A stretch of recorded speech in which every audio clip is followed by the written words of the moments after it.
লিটন ভাই, আপনার কাছ থেকে সেটা শুনতে চাই। আপনার সহ-আলোচক বললেন সংস্কারের নামে একটা এক বুক ভরা হতাশা ছাড়া আর কিছুই পেলাম না। আপনি নিজেও একটা সংস্কার কমিশনের সদস্য ছিলেন। দেখেন, আমি তার আগে যে আলোচনাটা যেতে চাই, কারণ যদি আসলে মূল জায়গায় আমরা ঠিক মতো বয়ান তৈরি না করতে পারি বা ঠিক মতো মূল্যায়ন না করতে পারি, তাহলে পুরা বিষয়ে কিন্তু আমরা যেতে পারবো না। যেমন বিপ্লব আর গণ অভ্যুত্থানের ভিতর পার্থক্য, এটা কিন্তু আমাদের মনে রাখতে হবে। আমি গণ অভ্যুত্থানকে বিপ্লব বলে চালানোর সুযোগ নেই, কোনো সুযোগ নেই। কারণ বিপ্লব তখনই হবে, বিপ্লবী দল থাকতে হবে, জনগণ বিপ্লব সম্পর্কে জানতে হবে, এবং বিপ্লবী কর্মসূচি থাকতে হবে, কাঠামো থাকতে হবে। এর কোনোটাই ছিল না। কিন্তু আমরা কেউ কেউ খুব সুকৌশলে এটাকে বিপ্লব, এবং তারপরে আবার দেখলাম 10 তারিখের পর কোনো কোনো তাত্ত্বিক নেতা বলল বিপ্লব হাতছাড়া হয়ে গেছে। আমি কিন্তু খুব স্পষ্ট করে কথাগুলি বলতে চাই। এখন আবার যে জায়গাটা আসছে, যেমন সন্ত্রাস নির্ভর কার্যক্রম, যদি আমি মব নাও বলি, আমি যদি এইটাও বলি যে সন্ত্রাস নির্ভর কার্যক্রম, এটা তো হচ্ছে, এটা তো ভয় সংস্কৃতি তৈরি করছে রে ভাই। এটা ভয় সংস্কৃতি তৈরি করতেছে। ওই যে কামাল ভাই যেটা বললো, আমার মেরে ফেলতে পারে বা ইয়ে করতে পারে, কেউ ঠেকাইতে আসবে না। আসলেও তো তাই।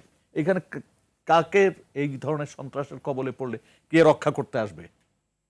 কারণ রাষ্ট্রই তো রক্ষা করার জায়গায় নাই, সেই তো এটাকে উৎসাহিত করে ফেলছে প্রকারান্তরে। তার এটাকে কি বলবো, দুর্বলতা অথবা পাশ কাটিয়ে যাওয়ার কারণে এইটা বেড়ে যাচ্ছে।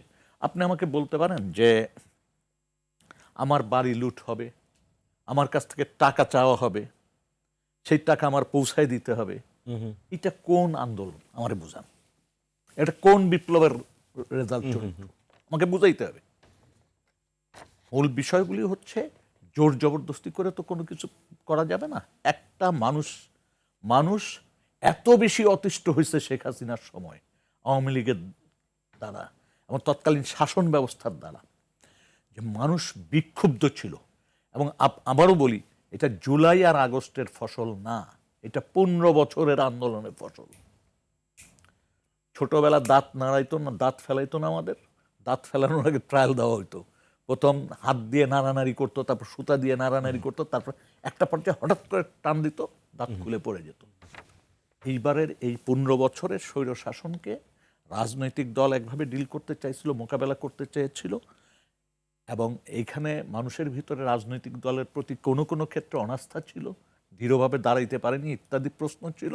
ছাত্ররা যখন এই মুভমেন্টটাকে আগায় নিচ্ছিল, জনগণ সুযোগ মতো আস্থাশীল হয়ে ব্যাপক মাত্রায়, আপনি খেয়াল করে দেখবেন যে 3 তারিখের পরে মানুষকে আর ধরে রাখার সুযোগ ছিল না।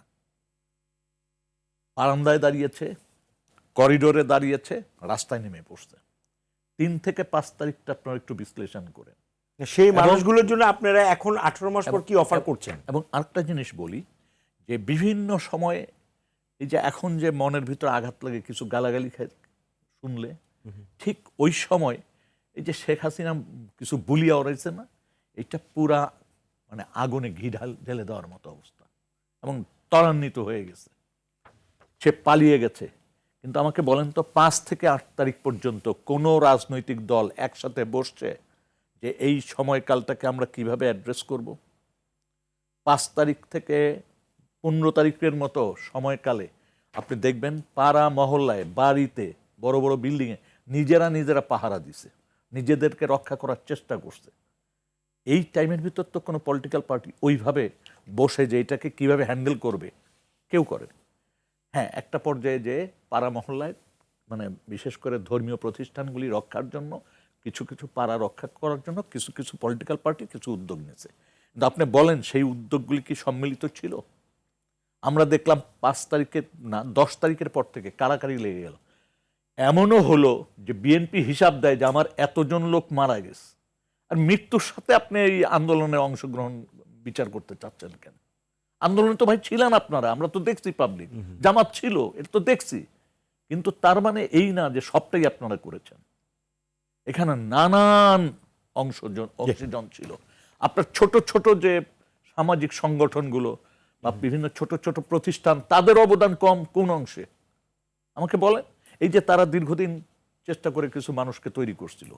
বিভিন্ন এরকম শুধু জবানের ব্যাপার না, এরকম বহু সংগঠন আমার যাতে বহু মানে অন্ততপক্ষে 10টা সংগঠনের নাম বলতে পারবো যারা ছোট ছোট ক্ষুদ্র ক্ষুদ্র প্রচেষ্টা করে এই জায়গাটা তৈরি করেছিল।